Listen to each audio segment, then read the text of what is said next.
పేదల ఇళ్లకు ఎసరు. గత ప్రభుత్వం కేటాయించిన స్థలాలపై కన్నేసిన కూటమి సర్కార్. ఇళ్లు కట్టుకొని నిరుపేదల స్థలాల కేటాయింపులు రద్దు. అలాగే కాలనీల్లోనూ ఇళ్ల నిర్మాణం చేసుకొని వారి కేటాయింపులు రద్దు అని సాక్షి ప్రముఖిస్తే బిల్డప్ బాబాయిలు ఉన్నారు కదా. పేదలకు ఇళ్ల స్థలాల సంబరం అంట. అట్లాగే నిరుపేదలకు ఉచితంగా ఇళ్ల స్థలాలు కేటాయించాలని రాష్ట్ర ప్రభుత్వం కీలక నిర్ణయం తీసుకుందంట. ఇంతకుముందు జగన్ గారు ఇచ్చినప్పుడేమో మొత్తం ఏమన్నారు, రకరకాల విమర్శలు చేశారు. సరే, ఇక్కడ ఉన్నారు కదా మనకి అప్పట్లో ప్రధాన బాధ్యులుగా ఉన్నటువంటి వ్యక్తుల్లో ఒకరైన రఘుపతి గారు, చెప్పండి, ఈ పేదల ఇళ్ల స్థలాల సంబరమా లేక ఎసరు పెడుతున్నారా? మీరేమంటారు?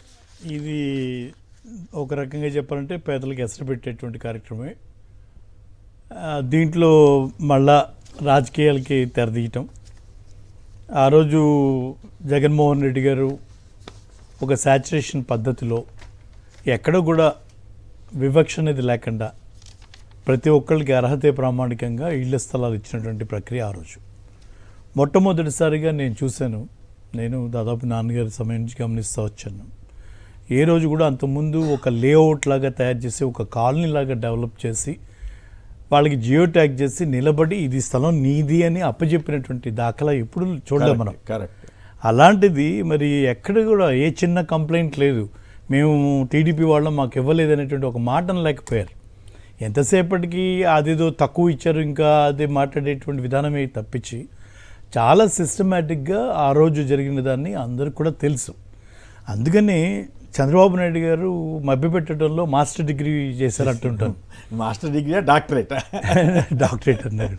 అలా ఇవాళ మళ్ళా సెంటున్నర కాదు 2 సెంట్లని, సెంటున్నర కాదు 3 సెంట్లని, అంటే ఒక రకమైనటువంటి అందరికీ మళ్ళీ ఇస్తారా, ఇవ్వగలుగుతారా? ఇప్పుడు ఆల్రెడీ సెంట్ కేటాయించారు, పక్కాడ తీసుకుని వాళ్ళకి ఇస్తారా? ఇప్పుడు అట్లా కొన్నేమో ఈ కట్టనీళ్ళని స్వాధీనం చేసుకునే అవకాశం. అసలు దీంట్లో ఏది చేసే ఉద్దేశం లేదు. ఒక కన్ఫ్యూజన్ని క్రియేట్ చేసి ఏదో మేము కూడా చేసాం అనిపించుకోవటానికి మాత్రమే ఈ ప్రయత్నం. ఎందుకంటే దాదాపు శాచురేషన్ మోడ్లో ఆ రోజుకున్నటువంటి అర్హతను వాళ్ళందరికీ ఇచ్చటం జరిగింది. 32 లక్షల ఇళ్ల స్థలాలు ఇవ్వడం జరిగింది.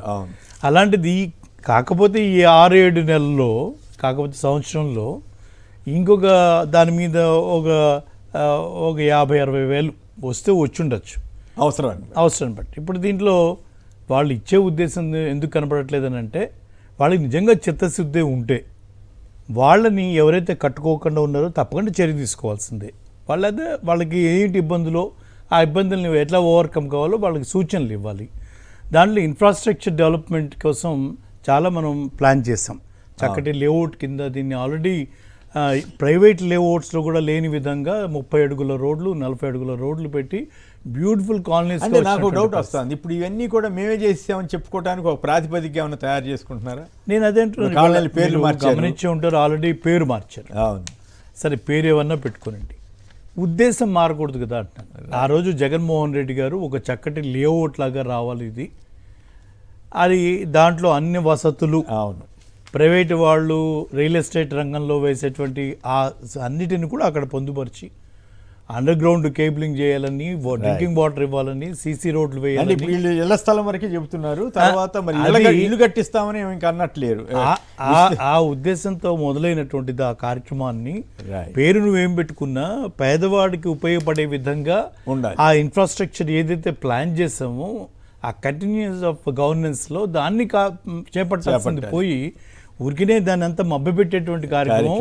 సెంటున్నర కాదు మేము 3 సెంట్లు ఇస్తామని చెప్తే ఆ పేదవాడు ఆశపడి మళ్ళీ ఒక గందరగోళానికి గురి కావాలనేటువంటిది దీంట్లో లక్ష్యం తప్పించి